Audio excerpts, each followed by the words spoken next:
Salom azizlar, bugun sizlar bilan birga soliq o'zi to'g'risida zo'r yangilikni birgalikda ko'rib chiqamiz. Hozir ko'rayotgan bo'lsanglar, mana bizda soliq o'zida tasdiqlangan deb ko'rsatyapti bizani keshbeklarimizni.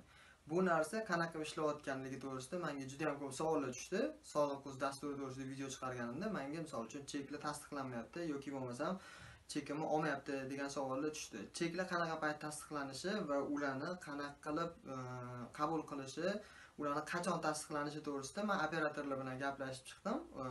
Bu to'g'risidagi videoni hozir videoni oxirigacha ko'rsanglar qo'yib beraman. Uning uchun oxirigacha eshitishinglar kerak bo'ladi. Ma'lum bir joylarni kesib tashlayman, chunki orada ozgina kutib turishimga vaqt ketdi. Menga ma'lumot yig'ib berishligi uchun. Bu uchun operatorlarga kattakon rahmat deb qolamiz va videoni davomini ko'ramiz.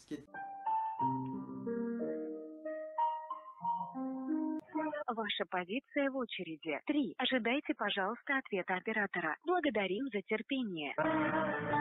Alo, assalomu alaykum, sog'liq. Assalomu alaykum. Okajonim, men anaqa zabt qilsam bo'ladimi sizlarni? Mana soliq o'z bo'yicha telefon qilyaptim hozir. Bemalol.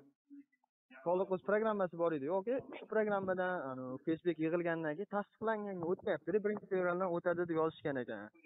Aha. O'sha to'g'risida ma'lumot olmoqchi. 2022-yil yanvar oyida boshlangan cashback bo'yicha, yanvarda yig'ilgan cashback summalari bo'yicha bizga hali bu bo'yicha ma'lumot kelmadi. Ma'lumot keladigan bo'lsa, sizga imkon qadar ma'lumot berishga harakat qilamiz. Qaysi viloyat, qaysi tumandan chiqyapsiz? Hozir Yunusobod tumani, Toshkent shahar. Hozir qo'yganlar, ma'lumotlaringizni yozib olsam maylimi? Albatta, okajonim. Yunusobod tumani. Obod mahalla. Siz familiyangiz nima? Ikromov Abdukarim. Xo'p, hurmatli fuqaro, bu bo'yicha men ma'lumotingizni yozib oldim. Hozirgi paytda imkon qadar harakat qilamiz yordam berishga, lekin hali bizga hech qanday ma'lumot kelmadi bu bo'yicha. Lekin imkon qadar kutib turing, u cashback bizga tasdiqlanadi. Yana bitta narsa so'rab olsam bo'ladi. Mabodo qo'shimcha ma'lumot olish uchun qachon xabar olganim yaxshiroq. Endi soliq ilovasidan tekshirib turing. Soliq ilovasi endi hisobot davri 15 dan 20 gacha. 20-dan keyin misol uchun xabar olsangiz bo'ladi. Balkim tasdiqlanib qolishi mumkin. Endi u narsa bo'yicha men sizni deya olmayman, chunki men bu o'zim fikrim. Hisobot davridan keyin. Xo'p, bo'ladi. Rahmat katta. Bugun ham tasdiqlanib qolishi mumkin. Bu narsadan meni xabarim yo'q. Bizga hali ma'lumot berilmadi. Bo'ldi. Xo'p, bo'ladi, aka. Sog' bo'ling. Rahmat. Xo'p, azizlar, videoni oxirigacha ko'rsanglar, videoni oxirida biz sizlar bilan birga shu tasdiqlangan bizani cashbacklarimizni plastik kartamizga o'tkazib ko'ramiz. Azizlar, mana bizani tasdiqlangan cashbackimiz turibdi, 4410 so'm ekan. Xo'p, bu cashbacklarni endi yechib ko'ramiz. Xo'p, cashback degan joyga o'tamiz. Mening cheklarim, karta, tushumlar. Xo'p.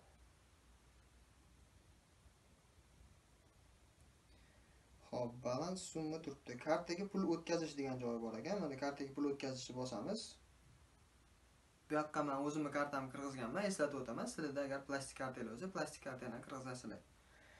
Xo'p, mana tepada meni kartamni ko'rsatib qo'yibdi. Lekin kartangizni tagida bo'sh joy turadi. U yerda sizda prozrachniy qilib, sizni tasdiqlangan cashbacklaringiz summasini yozib qo'ygan. U yoqqa siz o'zingiz xohlagan summangizni yozasiz. Ya'ni misol uchun menda hozir 4409 so'm bo'lsa, o'sha summani xohlasam men 1000 so'mini yechib olish ehtimolim bor. Hozir men 4409 so'm hammasini yechib ko'ramiz. Bank komissiyasi bor ekan, nechadir foiz. Menda hozir 4409 so'mga 30.86 tiyin cashbackdan o'ziga bank komissiyasini olib qolar ekan. Buni foizini men hozir videoni oxirigacha ko'rsanglar, necha foiz ekanligini aytib o'taman. Kartaga pulni o'tkazishni boshlaymiz. Xo'p, bu yerda mana bank komissiyasi 0.7% ekan. Xo'p, kartaga o'tkaziladigan summa 4378 so'm, cashbackning jami yechiladigan summasi 4409 so'm. Shunga rozilik bildiraman, ha deyman. Biroz kutamiz.